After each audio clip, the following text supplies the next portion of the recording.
बात करेंगे सीएम के यात्रा की। तो सीएम ने इस बार अपनी यात्रा की शुरुआत कोडरमा से की है।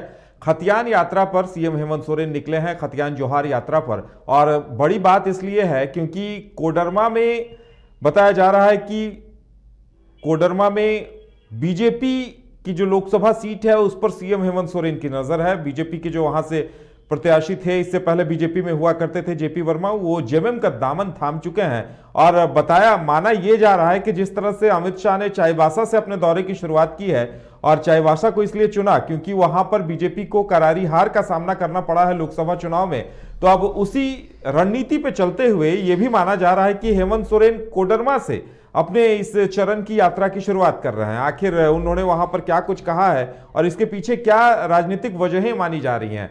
मदन, माना यह जा रहा है कि जिस तरह अमित शाह ने चाईबासा से शुरुआत की, तो कोडरमा सीट चूंकि महागठबंधन हार चुकी थी, इसलिए कोडरमा से इस यात्रा की शुरुआत की गई है दूसरे चरण की।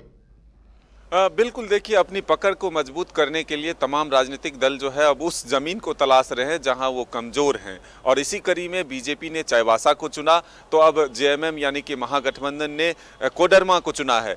आज दूसरी कड़ी की शुरुआत हुई है, दूसरे चरण की शुरुआत हुई है जोहार खतियान यात्रा की। तो ऐसे में मुख्यमंत्री हेमंत सोरेन कोडरमा पहुंचे और वहां से आज दूसरे चरण की यात्रा की शुरुआत की।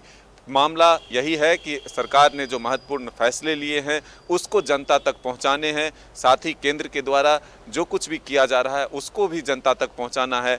बीजेपी क्या कर रही है इस राज्य में वो जनता को बताना है। ये तमाम चीज़ें एक साथ लेकर के ये सरकार चल रही है और लोगों तक अपने किए गए फैसले को एक मुहर की तरह छोड़ना चाहते हैं कि अब जो 2024 में चुनाव होंगे, चाहे वो लोकसभा के चुनाव हो या विधानसभा के चुनाव हो, अभी से तमाम राजनीतिक दल जो है वो जमीन को मजबूत करना चाहते हैं। और इसी कड़ी में हेमंत सोरेन ने कोडरमा को चुना। कोडरमा में अपने जो लोकसभा चुनाव है उसको भी ध्यान में रखते हुए और विधानसभा चुनाव को देखते हुए आज इस यात्रा के माध्यम से एक संदेश देने की कोशिश की है कि हमारी सरकार इस राज्य के लोगों के लिए क्या काम कर रही है, जो चुनावी वादे थे उसको किस तरह से ज़मीन पर उतारने की कोशिश की है, और आगे अगर उनको सरकार में फिर से दोबारा लाया जाता है तब वो क्या करेगी।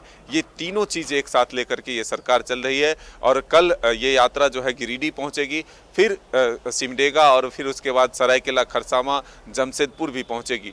तो एक तरह से कहें तो चरणबद्ध तरीके से पूरे राज्य का ये भ्रमण है, पूरे राज्य में ये यात्रा जाएगी। और जो सरकार ने पिछले कुछ महीनों में कैबिनेट के माध्यम से, चाहे वो ओबीसी को 27% आरक्षण हो, 1932 आधारित स्थानीय नीति हो, या फिर सरना धर्म कोड हो, या फिर सर्वजन पेंशन योजना, ये तमाम जो फैसले हैं उसको लेकर के सीधे राज्य की एक एक जनता तक पहुंचाने की कोशिश कर रही है।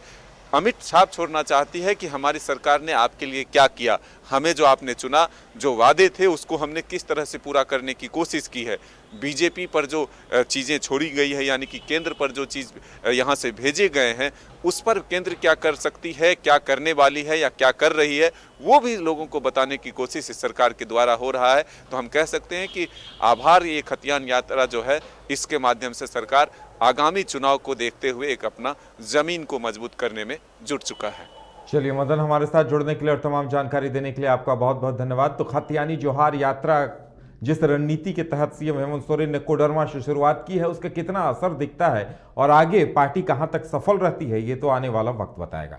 फिलहाल हमारे साथ इतना ही, हमें दीजिए इजाजत और आप देखते रहिए न्यूज़ बाइस्कोप। नमस्कार।